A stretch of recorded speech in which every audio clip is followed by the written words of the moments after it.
All right, so let's take a look at the Human Defense Force, the updated 3.4, which got rid of cavalry. They added some other of their own units. I'm not as excited about the Human Defense Force, I'll be honest. I'm not as excited about them as I was the High Elf. However, it does seem to me that this is the opposite of the elves. You would think it'd be the dwarves because the dwarves are slow, the elves are fast, but, and this is just my first impression, I could be wrong, but the high elves had the best infantry that I've seen. They really have highly specialized, highly deadly infantry that you can, so many different versions of infantry that were useful. Um, Here, I don't think the infantry is all that great. However, their leadership, the humans are known for their leadership and their vehicles. And so when I'm making an army, I'm going to be focused on vehicles. I'm not even going to bother with the APC. I think it's a waste. The humans, it was kind of a waste for the elves, but I just wanted to get a vehicle as fast as possible. It looked really cool. The APC does look cool, but the battle tank is supposed to come out in the second month. And so I'm just going to wait for the battle tank. I might even make two versions of this, but the battle tank to me seems to be the main unit for the human, at least for me. I like the battle tank a lot. It's very versatile. It's relatively cheap for a tough 12. It's got a lot of options for weapons, and the reason why I think the tank is a good option um, is because of the leadership. So what I plan to do is have a bunch of as many company leaders as I can. I would like these leaders either to have hold the line, battle drills, uh, double time, whatever it is in the infantry. If I'm going to use infantry squad, which I think I would, just to have a chaff unit, just to have something to go and take objectives and go into buildings and deal with people. And and also, I think the grunty robots are going to be something that I'm going to make a lot of. They have good shot, which means they hit on fours. They have robot, which basically they're undead. And you can get a field radio. And why this is important is because this is only 80 points. Infantry squad is 115. Even though you get double the units, I really just want a caddy for my company leaders so I could have forward observer, munitioner, um, psi hacker, whatever it is I need to buff my units, buff my tanks, my walkers, to get into and just start wrecking face on the other side.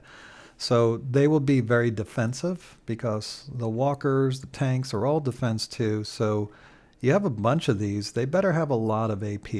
And with the advent of AP becoming more expensive, that's going to be a tall order for a lot of people. So battle tanks, I like the light walker. The tactical walker is okay, but the reason why I like the light walker is because you can get a bunch of them, and they're still going to be tough to kill because they're defensive 2. They only have tough 6, but basically this heavy rapid flamer is what I would get. These would be my flankers going after infantry. Infantry clears, and my tanks will specialize on destroying the big stuff. So the light walkers, heavy flamers, they still got AP1, so they're no slouch. Blasts of 3, and here's the key, reliable. All their quality, the elves, you get spoiled because you have a quality of 3 on the vehicles. Here, quality 4, which is pretty standard. Um, but to get the reliability on these is a big deal. So it's only 12 attack, but you just move in with the light walker, start spraying them with the heavy flamer. If they get killed, they get killed. They're only 165 points. You can put some better weapons on there. I'm not really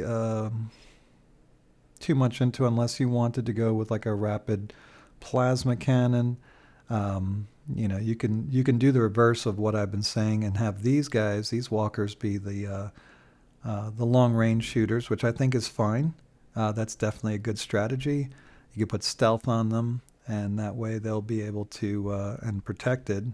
You know, you put protected on a light walker, that makes it very just for 15 points.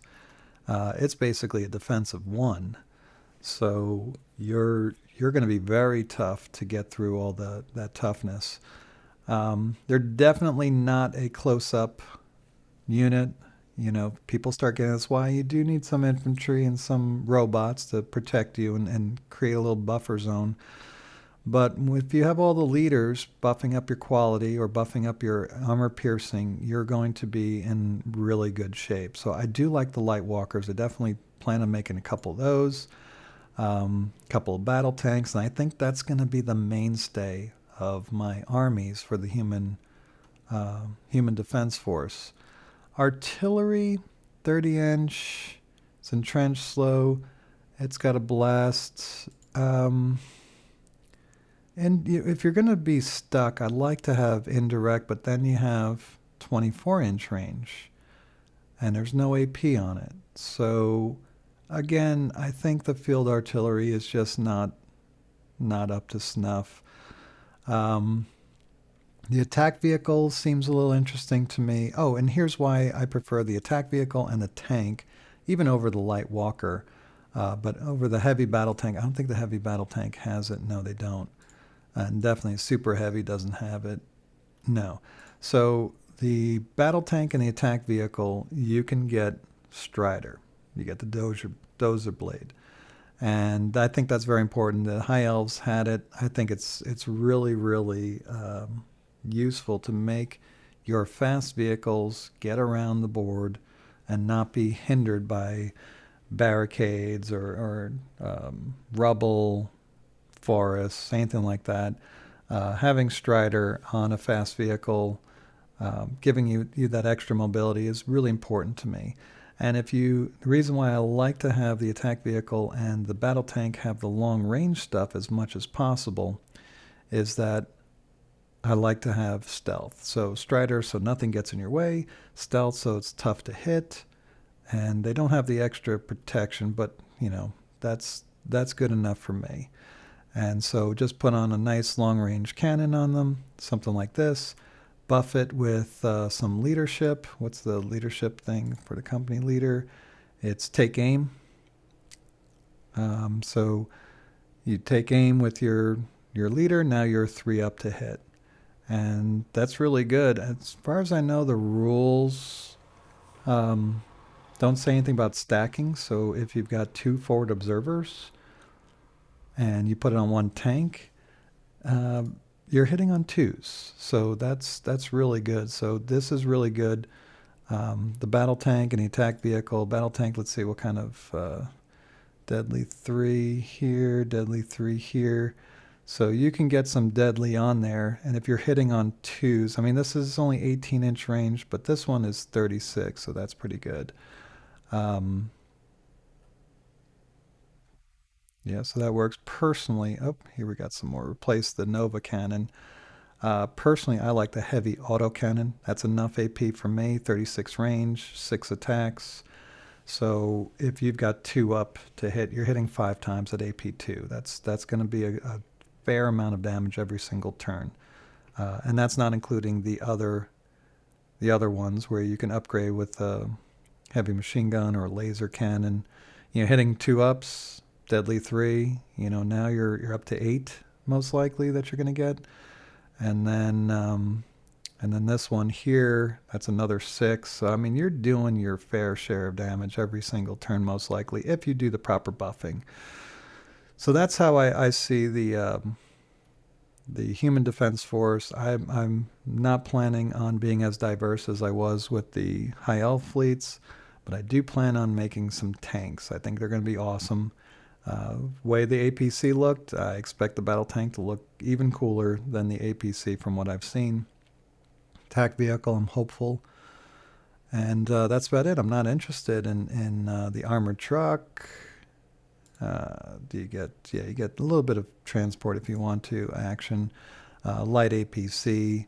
Those sound like for smaller games that I would use them for. Recruits are a possibility. I might like to get recruits. Infantry squad sounds like a good idea. Not sure if I'm going to be into the veterans. I got to take a closer look.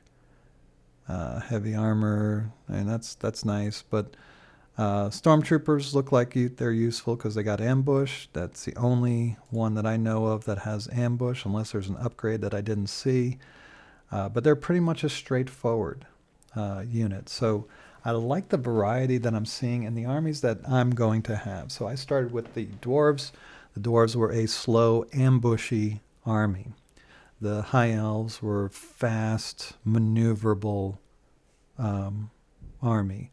And here the human defense force are relying on their leadership and their vehicles to carry them through the day. So I think it'll be fun to see how it all plays out. I know there's people that talk about the numbers and that this is mathematically better than that, but I've played enough games to know that even if mathematically you're supposed to win and this is the best combo, there are tactics in this game. There are ways to maximize your units and minimize the other if you have enough experience. I remember watching a guy play with Wood Elves in 8th edition when Wood Elves were still on 6th edition, and everybody was like, oh, it's the worst army ever. And he just mopped the floor with everybody because he knew his army.